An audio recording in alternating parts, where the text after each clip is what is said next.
আমার মাবুদ আমাদের প্রতি রাগ করে আছে, আমাদের মাবুদ আমাদের প্রতি রাগ করে আছে।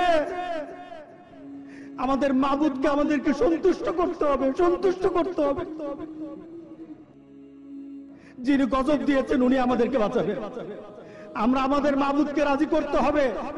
আমরা তওবার মাধ্যমে আল্লাহকে রাজি করতে। তুমি এখনো নামাজ পড়ো না, এখনো তুমি মসজিদে ঢুকতে পারো নাই। তুমি কি দেখো না মসজিদগুলি বন্ধ হয়ে গেছে? তুমি ইচ্ছা করলে আর মসজিদে ঢুকতে পারবা না, তুমি ইচ্ছা করলে আবার মসজিদে ঢুকতে পারবে না। দেখো না অনেক মসজিদ বন্ধ হয়ে গেছে। মসজিদে তুমি যদি ঢুকতে না পারো, তুমি কি দেখো না আজকে যারা মারা যায় তাদের মৃত্যুর পর তাদের কাছে কেউ যায় না। তাদের মৃত্যুর পর তাদের কোনো সিস্টেম ওয়েতে তাকে দাফন করা হয় না। তাকে উচ্ছিষ্ট একটা জিনিসের মতো মাটির সাথে দাফন করে দেওয়া হয়।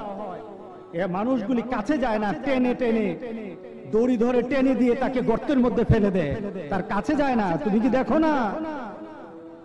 তুমি কি দেখো না?